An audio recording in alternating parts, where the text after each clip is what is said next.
This is Ag Matters PM from the Iowa Agribusiness Radio Network, brought to you by the Iowa Soybean Association, your source for the latest Iowa ag news headlines right here in the heart of the heartland.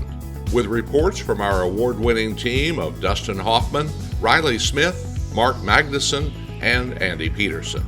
Now, from the IARN studios in Des Moines, here's Dustin.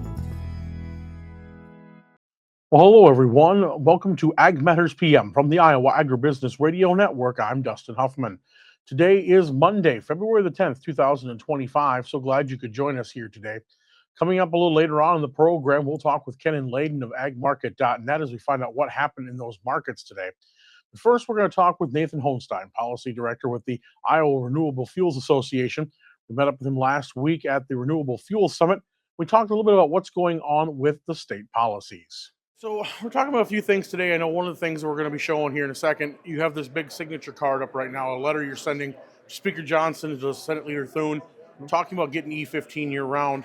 Why is that still important when Iowa kind of already got that taken care of with the Clean Air Act, and we got 8 Midwestern states that are already allowed to do that? Why is it important for Iowa still to keep the foot on the gas on that right now? Well, first, we want to just thank Governor Reynolds for taking the lead on that, kind of taking that charge. Obviously, it's a big next step for our industry, something we've been working on for a decade plus now. But it's just for those 8 states, those 8 Midwest states. And we're working on trying to make sure it's a nationwide solution. Before, when President Trump in his first term did do the rule back in, I believe it's May of 2019 in Council Bluffs, you started seeing some national retailers looking at, hey, let's start offering E15 in states that didn't used to have E15.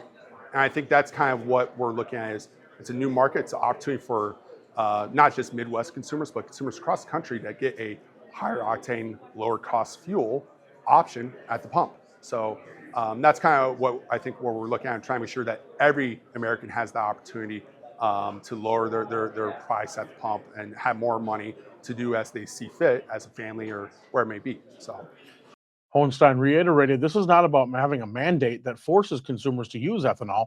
It's about offering them another choice at the pump.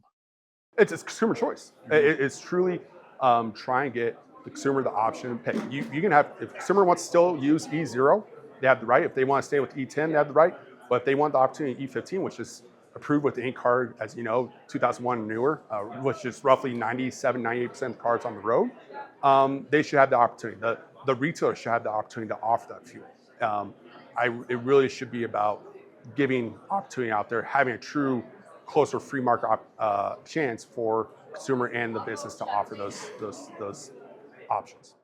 Hohnstein says that by having a nationwide mandate in place to have E15 year-round, it'll develop more demand for Iowa's grown corn.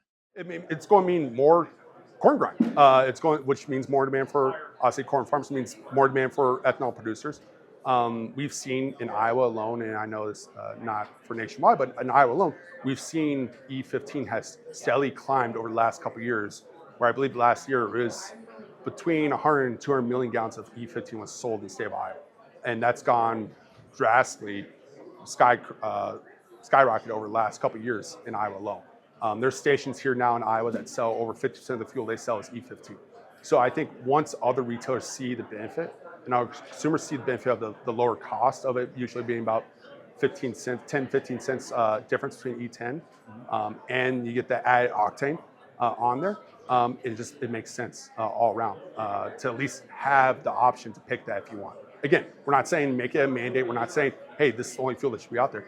Consumers should get the option to make that choice if we're truly about having a free market system. Also, with the Iowa legislative session in full swing, Hohnstein talked about some of the priorities they're focused on during this session.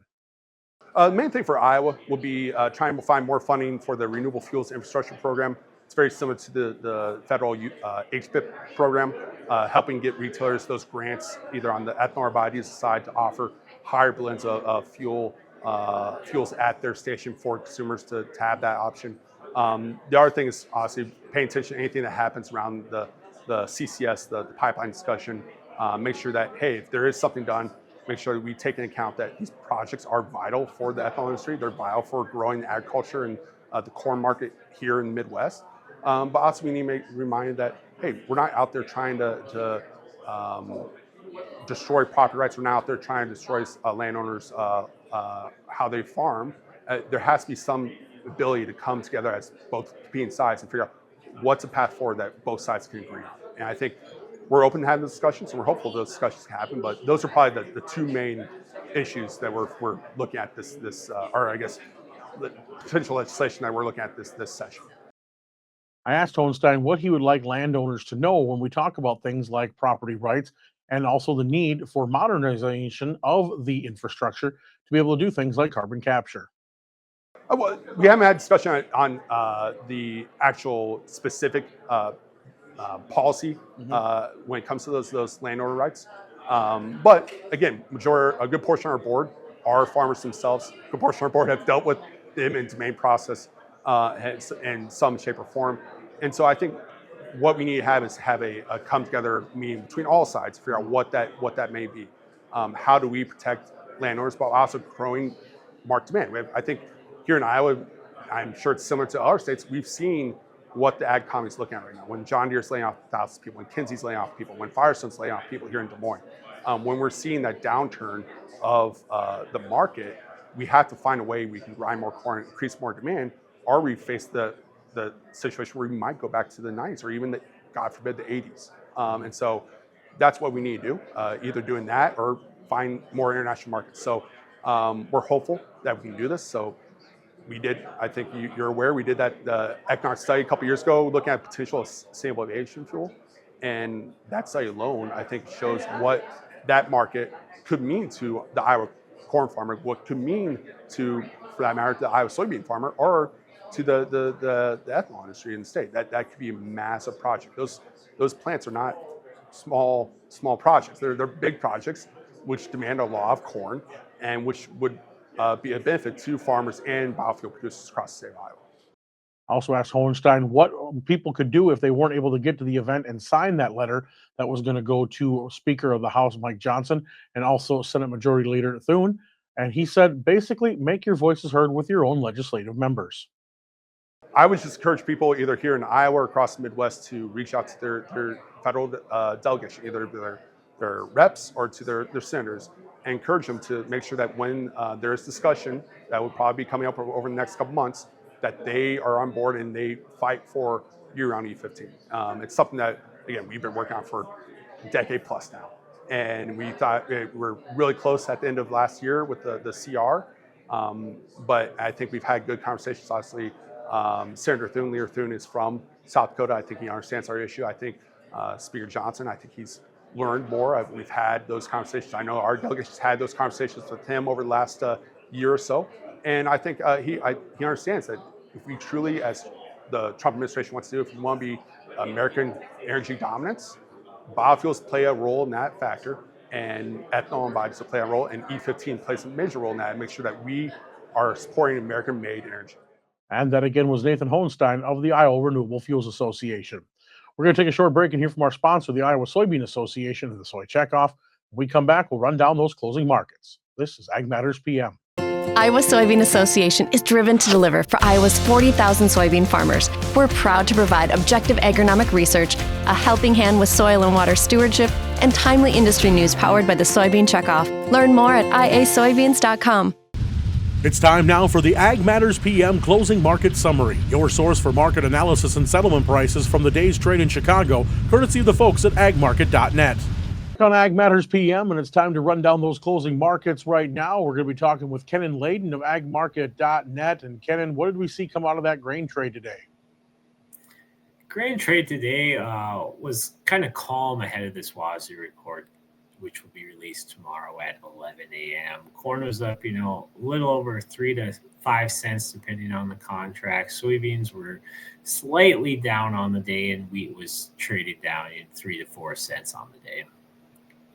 Now, of course, with the WASDE report, February not necessarily known to be a huge market mover. I'm sure a lot of attention being paid to what's going on in Brazil and Argentina. What kind of things are you thinking we're going to see come out of that report tomorrow? Yeah, like you said, Dustin, this is kind of regarded as not a fireworks report, but we always say that, and then something happens that they put it in there, and and you weren't see, the analysts weren't seeing that information coming. But like you said, no big revisions were seen on the guesses for anything.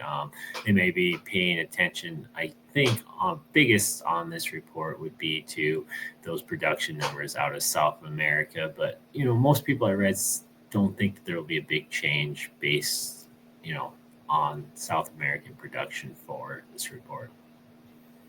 Well, we've been hearing there's been some areas of that Brazilian harvest area where it's been a little wet. Some places have been a little drier, but all in all, nothing really to be earth shattering for those numbers coming out of there, is there?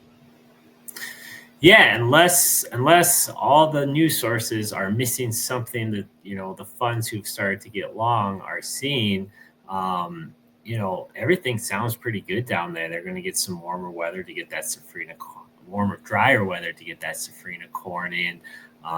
Harvest pace overall in Brazil is up. It's a little behind in Mato Grosso.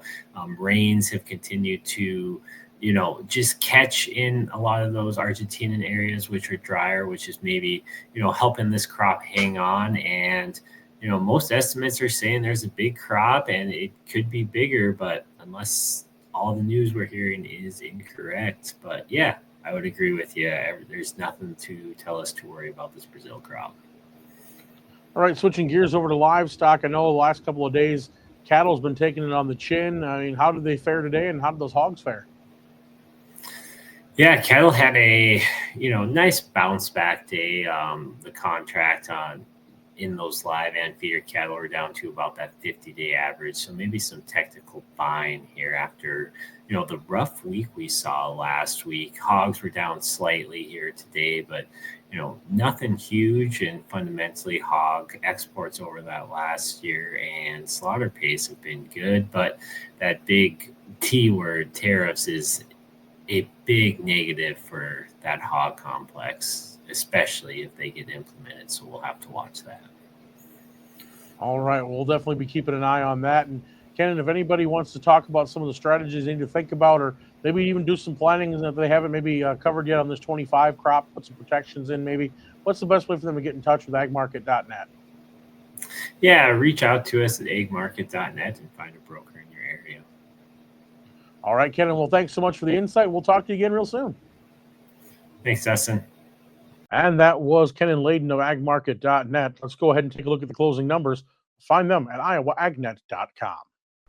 March corn was up 4 at $4.91.5. March soybeans unchanged at $10.49.5. Soybean meal was down 90 cents at $300.50. Soy oil 25 cents lower at $45.73. Chicago wheat down 3 1/4 at $5.79.5. Kansas wheat down 7 1/2 at $5.96 3/4. Minneapolis spring wheat closed down 2 1/2 at $6.25 1/4. Oats down 9 cents at $3.41 1/4. On the Merck Live, cattle closed up $1.10 at $201.87. Feeders were up $3.22 at $268.12.